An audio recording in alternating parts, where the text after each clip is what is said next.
to be sitting here with Liberians and to talk about a serious situation in our country. Even though it's going on in other places in the world, but our focus here is Liberia, right? Yeah. Right. All right. Let me clarify this. I left Monrovia on March 6. At the airport, our temperature was taken, group of us, all the persons that came from Nigeria. They took our temperature, they gave us documents, they gave us thermometer, and they called me morning and evening to give my temperature reading. I'm going through that to let you know that I'm Ebola free. That's a good way to bring it back. That's good. I'm Ebola free. I've been here more than 21 days. In fact, about 30 days or more. But Oh, Lord. before we come to talk about Ebola,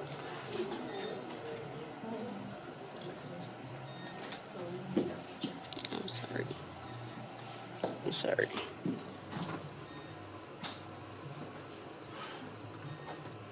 I was hoping that the people out there would I know. Can you tell them to come in? They're distracted. I want to thank you, Bernice, and the members of your organization for the opportunity to say something on a very important issue, a problem we have in Liberia.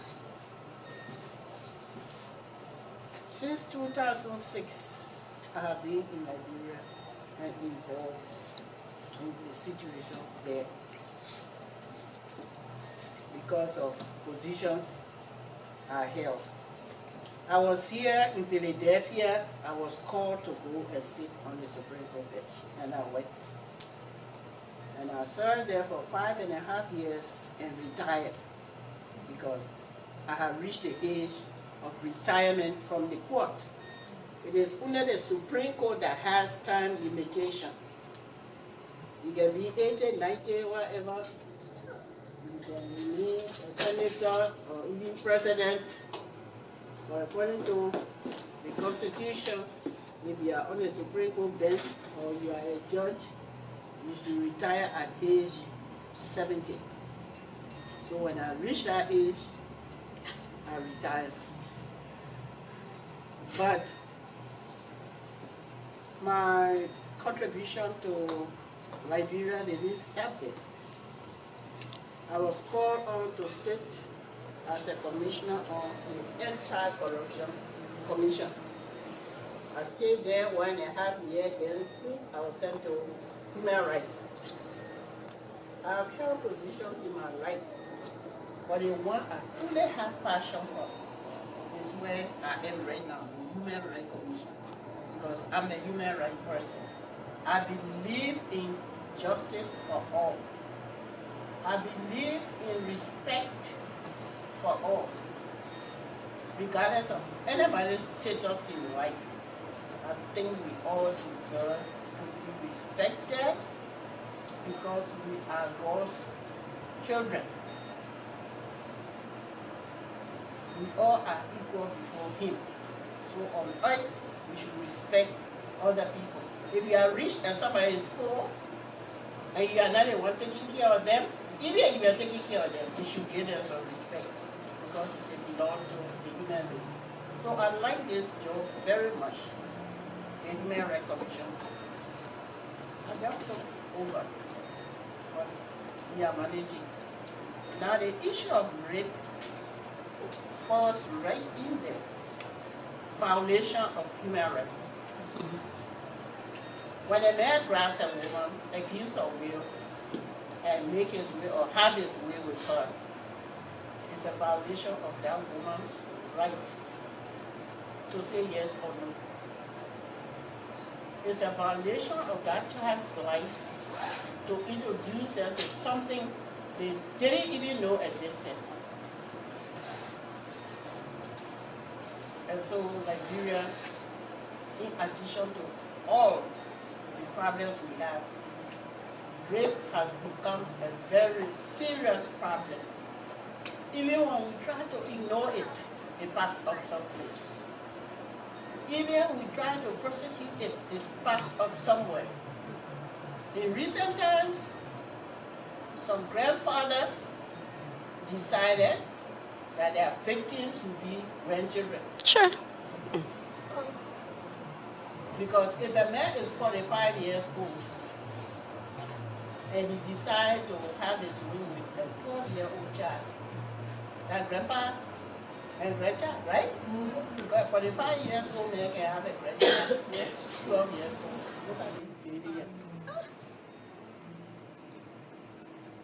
The 12-year-old girl was raped in Brooklyn, and she was bleeding profusely.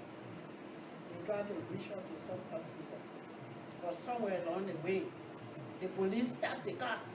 Because it was in the night. Police stopped the car, they drove her out and told her, look, we know it's curfew, but this is what has happened. Please, we are trying to rush the child to a hospital because she's bleeding. They wasted time until our child died. Yes. So, it's a serious, serious problem. We have now turned on little girls.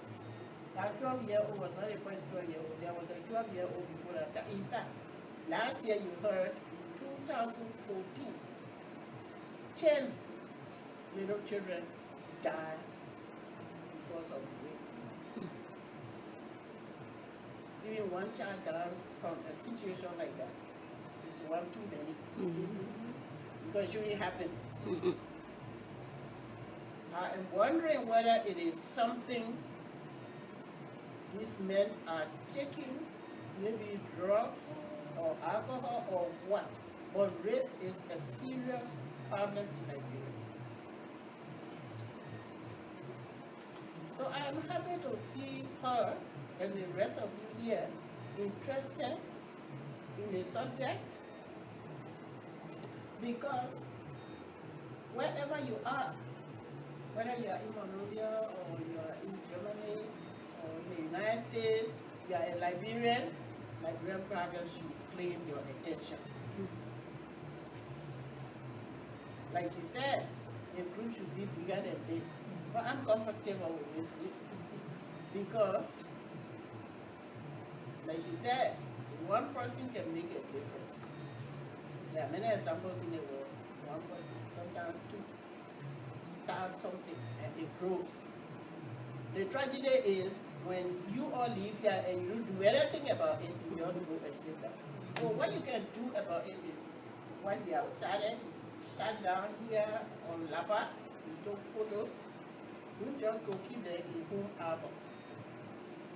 And if we don't rise to the occasion to fight for our brothers and sisters, our daughters, if we don't rise to the occasion, Liberia will fall by the wayside. The only way to build a vibrant and civilized society is protect our girls at all times. That's the only way we can build a civilized society in Liberia.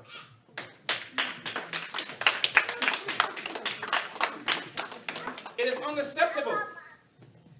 It is unacceptable for a young girl to walk and fetch water and she come back bleeding. It is unacceptable for the young girl to go to school and she come back and she can't walk straight. It is unacceptable for anyone to be covering rapists in their home. If you are doing it, you are guilty of that crime. Yes. The person is committing as well. Yes, yes.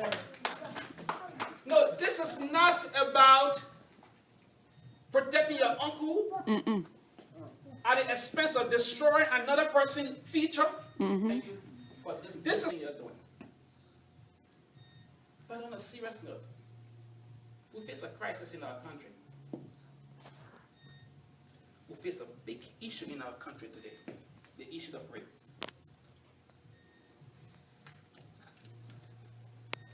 And in order for us to overcome this issue, we have to go back to the root.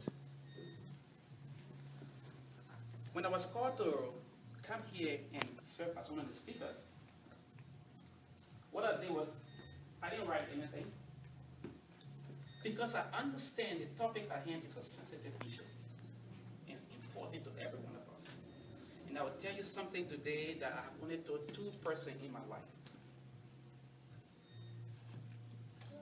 But before I get to A1, I know to say it will be off the record.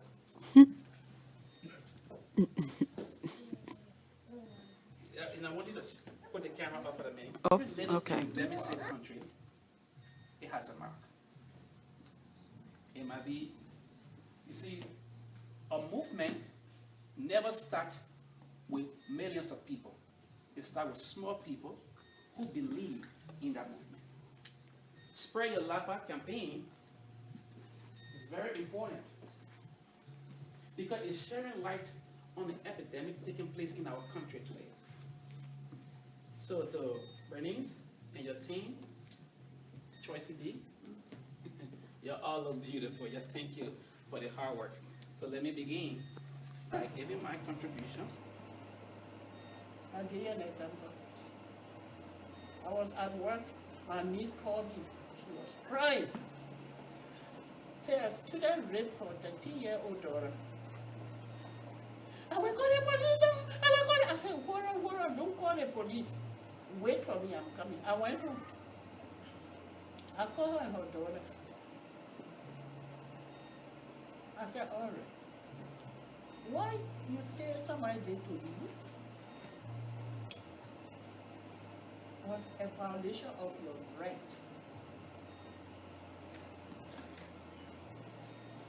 I said, so I am prepared to see to it that that person pay for the crime they committed against you. All right. Oh, can I suggest something?